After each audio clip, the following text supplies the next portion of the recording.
बिस्मिल्लाहिर्रहमानिर्रहीम। अस्सलाम वालेकुम friend, welcome to travel to world channel. Friend हम लोग यूट्यूब के लिए वीडियोस वगैरह बनाते रहते हैं और स्टूडेंट वीज़ा, विज़िट वीज़ा और वर्किंग वीज़ा के मतलब आपके साथ इंफॉर्मेशन शेयर करते हैं।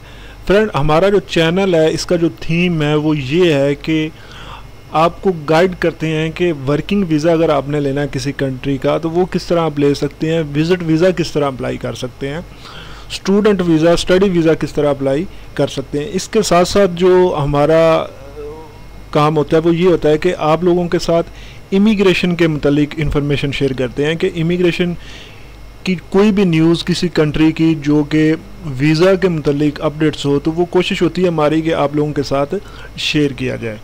आज का जो हमारा टॉपिक है वो उसमें दो चीज़ें ऐड करेंगे। पहले तो जो चीज़ ऐड करेंगे वो ये है कि मलेशिया का जो कॉलिंग वीज़ा होता है जिसको आप आम ज़बान में वर्किंग वीज़ा भी कहते हैं, तो इसके मुतालिक आपके साथ कुछ चीज़ें शेयर करेंगे क्योंकि काफ़ी दोस्तों को ये पता ही नहीं है कि कॉलिंग वीज़ा होता क्या है।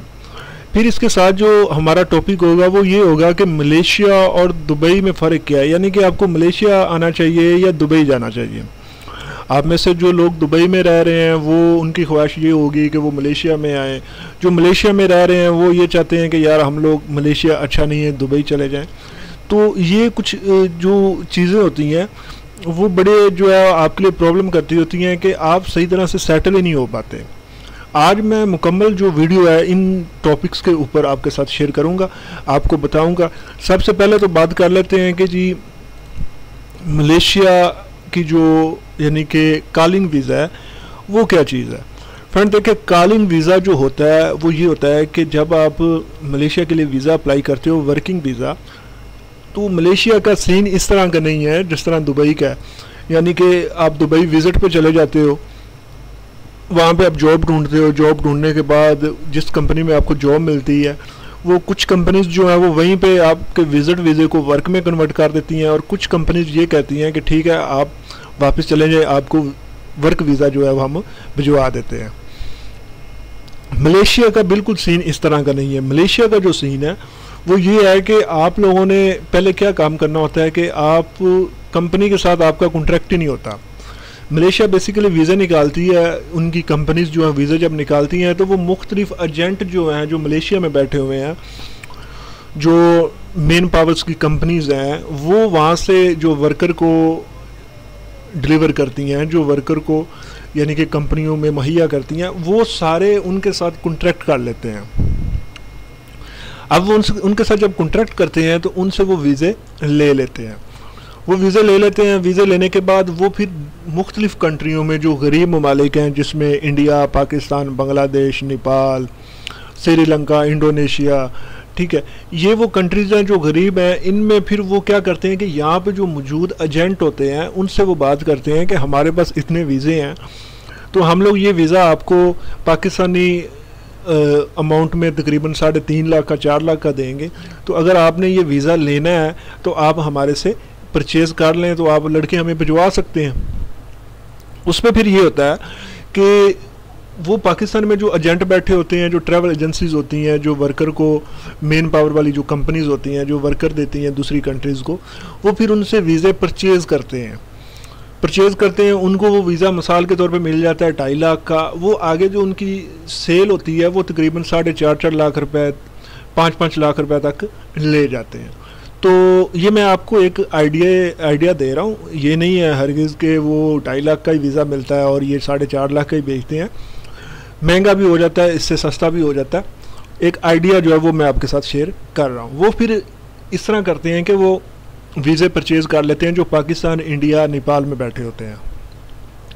अब मिसाल के तौर पे मुझे ज़रूरत है वर्किंग वीज़े की मलेशिया की, तो मैं एजेंट के पास जाऊंगा, मैं उसे कहूँगा कि मुझे एक वर्किंग वीज़ा चाहिए। वो फिर मुझे एक वर्किंग वीज़ा, वो कहेगा कि भाई इसकी प्राइस ये है, तो आपने अगर परचेज़ करना है तो इतने पैसे आपको देने पड़ेंगे, उसके बाद आपको मलेशिया का वर्किंग वीज़ा मिल जाएगा। वहाँ यहाँ से आपको विज़िट वीज़ा मिलेगा, वहाँ पे जाके आपका वीज़ा जो है वो कन्वर्ट हो जाए, वर्किंग वीज़े में कन्वर्ट हो जाएगा, यानी कि वहाँ पे जाके वर्किंग वीज़ा आपका लग जाएगा। यानी कि आप सादा सी ज़ुबान में ये कहें तो पाकिस्तान से ही मलेशिया का वर्क वीज़ा लेना पड़ता है। इसका वो कोई सीन नहीं है कि पाकिस्तान से आप विज़िट पे चले गए, वहाँ पे जाके आपने कंपनी जो है वो ढूंढी, इक्का दुक्का इस तरह का केस होता, नहीं तो ज़्यादातर लोग इसी तरह ही करते हैं। अब आ जाती है चीज़ फ़र्क जो मलेशिया और दुबई में है। दुबई का बिल्कुल इस तरह का सीन नहीं है, वो मैं पहले भी बता चुका हूँ कि उसके लिए ये होता है कि आप वहाँ पे विज़िट करें, विज़िट करने के बाद उस कंपनी का, जिस कंपनी में आपको जॉब मिल रही है, वो कंपनी कहेगी कि ठीक है आपका वीज़ा जो है वो वर्क में कन्वर्ट कर देते हैं, वो वर्क में कन्वर्ट कर देते हैं, और नहीं तो वो कहते हैं आप वापस चले जाएं। और दुबई का ये फ़ायदा होता है कि वो फ्री ऑफ कॉस्ट वीज़ा होता है, यानी कि आपको वो फ्री में वीज़ा मिलता है, जबकि मलेशिया का ये सीन नहीं है। मलेशिया में आपने वो पैसे पे करने होते हैं, दुबई में वो वीज़ा आपको फ्री मिल जाता है। अब आ जाती है दूसरी चीज़ कि मलेशिया में ये है कि आपके पास कुछ मुख्तलिफ कंपनीज़ होती हैं जो वीज़े देती होती हैं लेकिन जॉब नहीं देती होती। वो कहती ठीक है वीज़ा हमारी तरफ से है, आपको जॉब आप यहाँ पे मर्जी करो। और फिर ये होता है कि वो बेसिकली तो गैर कानूनी है, यानी कि आपके पास जिस कंपनी का वीज़ा है आप उसमें अगर जॉब नहीं कर रहे, आप कहीं और जॉब कर रहे हैं, आपको इमिग्रेशन पकड़ लेती है तो उसमें आप कसूरवार हैं, ठीक है। तो इसलिए फिर ये होता है कि लोग वीज़ा किसी और कंपनी का होता है, जॉब कहीं और पे कर रहे होते हैं। अब इसके बाद जो चीज़ आ जाती है सैलरीज़ की, दुबई में ये सीन होता है कि सॉरी सैलरीज़ की बात कर रहा हूँ पहले आपसे। दुबई में ये सीन होता है कि जिस कंपनी का आपके पास वीज़ा होता है आपने उसी कंपनी में ही जॉब करनी होती है, आप दूसरी कंपनी में जॉब नहीं कर सकते, और ना ही आपको कोई कंपनी दूसरी जॉब देती है अगर आपके पास आज़ाद वीज़ा है तो, ठीक है। तो वो आपको कभी भी जॉब नहीं देती। इसलिए अगर बात की जाए वीज़े की निस्बत से तो मैं ये कहूँगा कि दुबई मलेशिया की निस्बत वीज़े देने में और जॉब देने में अच्छा है। अब आ जाती है जॉब की बात। मलेशिया में जो आपकी स्टार्टिंग सैलरी होती है वो तकरीबन होती है 1200 रिंगट, 1300 रिंगट, ज़्यादा से ज़्यादा 1500 रिंगट तक आपकी सैलरी होती है बेसिक। इसमें ओवर टाइम वगैरह डालें तो आपकी बन जाएगी सैलरी ये कोई 1700-1800 2000 रिंगट बन जाएगी। लेकिन दुबई में जो आपकी स्टार्टिंग सैलरी होती है, अगर आप किसी जगह पे सिक्योरिटी गार्ड की भी जॉब कर रहे हैं तो वो आपको 1600 दिरहम आपको सैलरी पे करते हैं बेसिक, और इसके साथ आपका ओवर टाइम होता है। अगर ओवर टाइम लग जाए तो आपकी सैलरी जो है वो तकरीबन कोई 2500 दिरहम तक चली जाती है। अब बात कर लेते हैं मलेशिया की। मलेशिया में आपको जो जॉब मिलती हैं वो कुछ मखसूस जगह हैं, कुछ मखसूस कंपनीज हैं जिनमें आपको जॉब मिलती है। आपको हर जगह पे जॉब नहीं मिलेगी, यानी कि आप कह लें कि मलेशिया में आपको सिर्फ लेबर की ही जॉब मिलेगी, या आप किसी होटल में या किसी रेस्टोरेंट पे अगर आप जॉब करते हैं तो 100 में से 10% चांस ये होते हैं कि आपको रिसेप्शन की जॉब मिल जाए, नहीं तो आपको होटल में भी जो है वो लेबर ही में जॉब मिलती है, यानी कि आपको वहाँ पे क्लीनर की जॉब मिल जाती है, या वहाँ पे आपको जो है वो क्या कहते हैं रोटियां लगाने, तंदूर पे रोटियां लगाने की नौकरी मिल जाती है, या आपको वेटर की जॉब मिल जाती है। लेकिन दुबई में आपको हर कैटेगरी की जॉब मिल जाती है, यानी कि आप पे डिपेंड करता है कि आप किस लेवल के बंदे हो। अगर आप पढ़े लिखे हो आपको बैंक में जॉब मिल जाती है और उसका अच्छा खासा सैलरीज पैकेज होता है, और अगर आप कोई आपके पास एक्सपीरियंस है आपको बड़ी बड़ी अच्छी जगहों पर जॉब मिल जाती है, यानी कि आप किसी भी फील्ड में जॉब कर सकते हैं, ठीक है। इसी तरह जो मलेशिया है तो यानी कि आपको हर कैटेगरी में जॉब मिल सकती है। मलेशिया में मखसूस जगह है वहाँ पे जॉब मिलेगी आपको। अब आ जाती है दूसरी चीज़ जो कि रहायश की।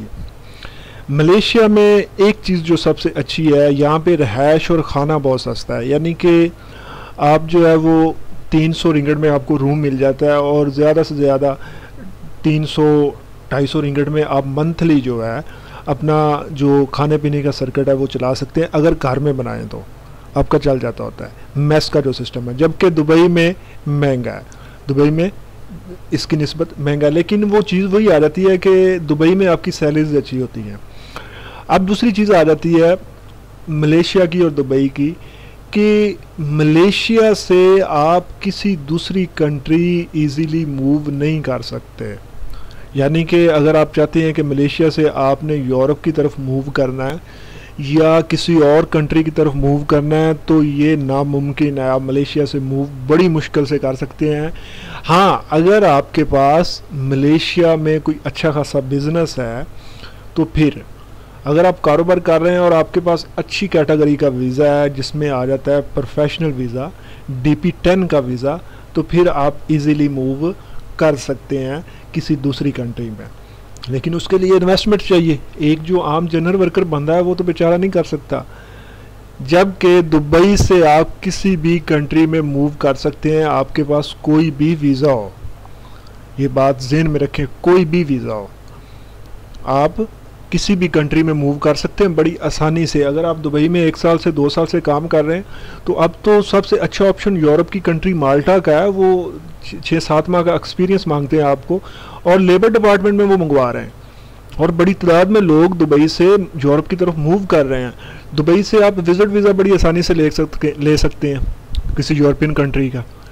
दुबई से आप वर्किंग वीज़ा ले सकते हैं, दुबई से आप स्टडी वीज़ा ले सकते हैं किसी यूरोपियन कंट्री का। जबकि पाकिस्तान से आप या मलेशिया से बनिस्बत पाकिस्तान की दुबई में आप आसानी से आगे मूव कर सकते हैं, बनिस्बत मलेशिया की दुबई से बड़ी आसानी से मूव कर सकते हैं। मलेशिया में आप ये काम नहीं कर सकते। मलेशिया में तो आपको प्रॉपर जो है वो एक बिज़नेस करना पड़ेगा। बिज़नेस के बाद आपको, हाँ, या आपके पास कोई अच्छी कैटेगरी का वीज़ा है, मिसाल के तौर पे आपके पास वीज़ा है जी कमाल का, यानी कि आप किसी अच्छी जगह पे जॉब कर रहे हैं और आपके पास सेक्रेटरीट का वीज़ा है, ठीक है, इस तरह, यानी कि या बैंक में जॉब कर रहे हैं तो आपके पास बैंक का वीज़ा है, सर्विस सेक्टर का वीज़ा है, बिल्कुल आप मूव कर सकते हैं। बाकायदा तौर पे आपकी सैलरीज जो है, आपके नाम पे अकाउंट खुला हो, बैंक अकाउंट, तो आप लोग बिल्कुल मूव कर सकते हैं, ठीक है। अब आ जाती है वीज़ा की कैटेगरी। मलेशिया में आपको 4 कैटेगरी के वीज़े मिलते हैं। जनरल वर्कर में जो वीज़ा की कैटेगरी आती है उसमें सबसे जो टॉप पे है वो सर्विस सेक्टर का वीज़ा है। सर्विस सेक्टर का वीज़ा जिस बंदे के पास है वो उस बंदे के वारे नज़ारे हैं, वो जहाँ पे मर्जी जाए, जहाँ पे मर्जी जॉब करे, जो मर्जी जिस जगह पे जॉब करे, जहाँ पे उसको जॉब मिलेगी वो कर सकता है, उसको कोई बंदा पूछ नहीं सकता। बाकी तो सारी लो कैटेगरी हैं। कंस्ट्रक्शन का होता है परमिट, वर्क परमिट, ठीक है जी। मैन्युफैक्चरिंग का वर्क परमिट होता है, प्लांटेशन का वर्क परमिट होता है। जबकि दुबई में तो आपको हर कैटेगरी के वर्क वीज़े मिलते हैं, यानी कि अच्छे वाले भी मिलते हैं, बुरे भी मिलते हैं, ठीक है। लेकिन मलेशिया में उन्होंने मखसूस रखी हुई हैं नशिस्तें, यानी कि 4 कैटेगरी रखी हुई हैं। बाकी उनकी 2 कैटेगरी हैं, एक वो स्टूडेंट वीज़ा आ जाता है और एक आ जाता है प्रोफेशनल वीज़ा। तो वो फिर ये चीज़ें जो है ना, ये बड़े मायने रखती है। तो हम लोगों के पास जो मलेशिया का एक्सपीरियंस है और दुबई का भी एक्सपीरियंस जो है, हम लोग आपको ये कहेंगे कि आप मलेशिया की निस्बत दुबई जाएं। एक तो आपको वीज़ा फ्री में मिलेगा, ठीक है, दूसरी आपको सैलरी अच्छी मिलेगी, तीसरी जो सबसे बड़ा आपके पास ऑप्शन है वो ये है कि आप किसी अगली कंट्री में मूव कर सकते हैं। आप किसी दूसरी कंट्री में जाके काम कर सकते हैं, आप वहाँ से मूव कर सकते हैं। मलेशिया से आप ये काम नहीं कर सकते। तो उम्मीद है आज की जो हमारी वीडियो है वो आपको पसंद आई होगी। आपके साथ फिर मुलाकात होगी एक नई वीडियो में, एक नई इन्फॉर्मेशन में। हमें इजाज़त दें। अल्लाह हाफिज़। अस्सलाम वालेकुम।